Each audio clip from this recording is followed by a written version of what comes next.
Hoje nós vamos falar um pouquinho sobre frações. Quando a gente pensa em uma fração, a gente logo tem a ideia de algumas coisas.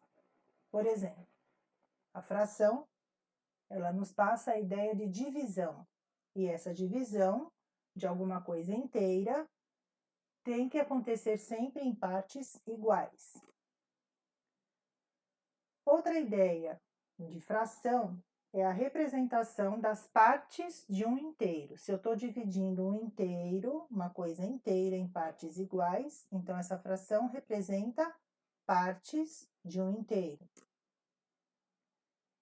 E se a gente está falando em divisão, fração está relacionada ao quociente dessa divisão. E o traço da fração representa a operação de divisão. Vamos pegar como exemplo essa figura ao lado aí.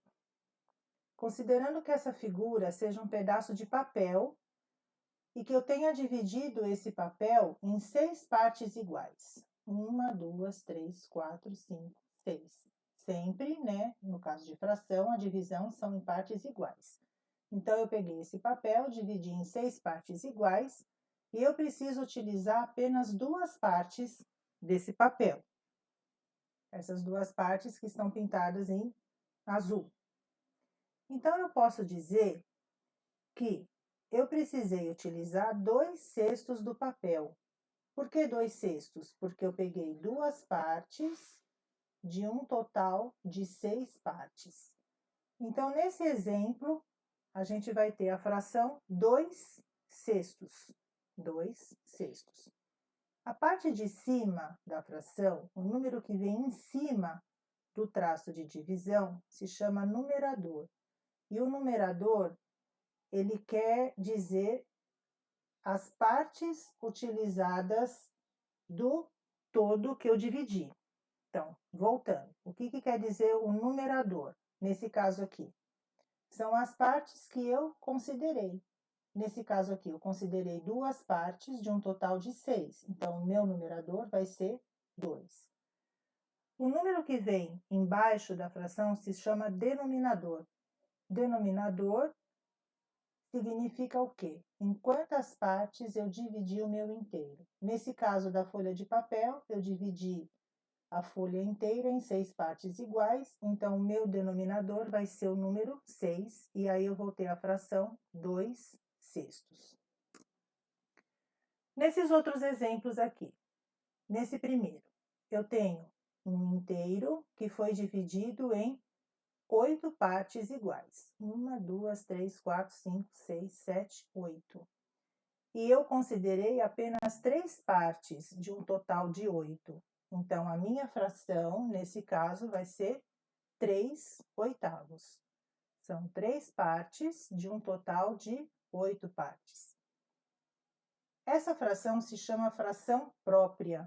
Fração própria porque o numerador é menor que o denominador.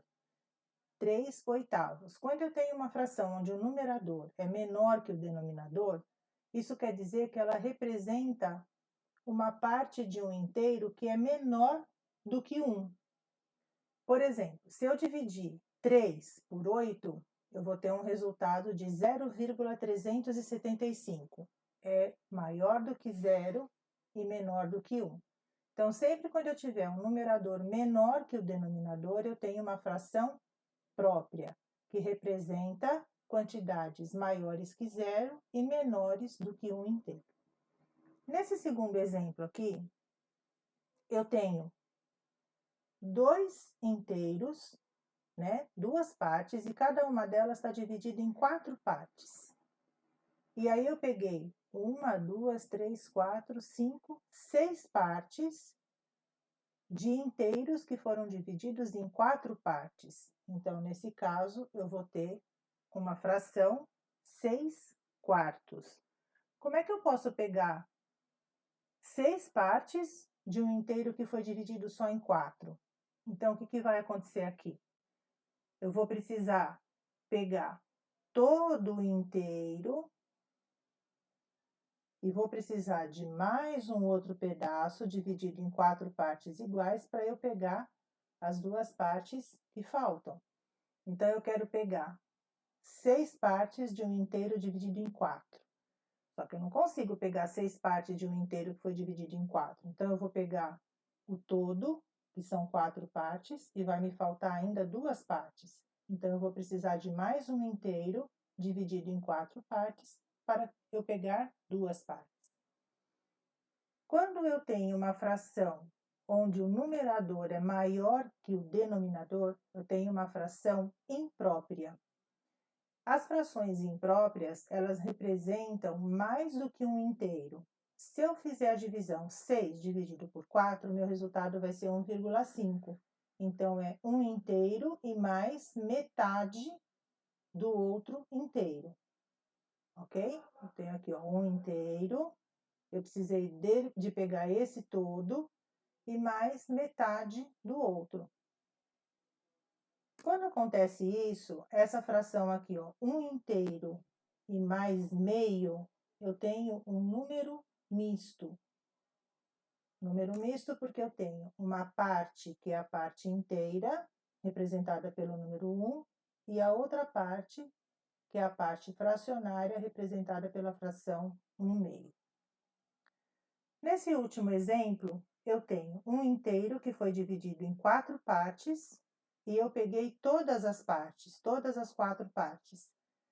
Essa minha fração vai ser a fração 4 quartos, porque eu dividi em 4 partes e peguei todas as 4 partes. Então, eu peguei, na verdade, o inteiro todo.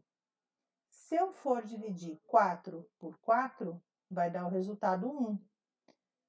Quando eu tenho frações desse tipo, eu tenho frações que se chamam aparentes. Por que aparente? Ela parece, tem a aparência de uma fração, mas na verdade ela representa um número natural, ela representa um número inteiro. Pessoal, por hoje é só. Obrigada e até mais.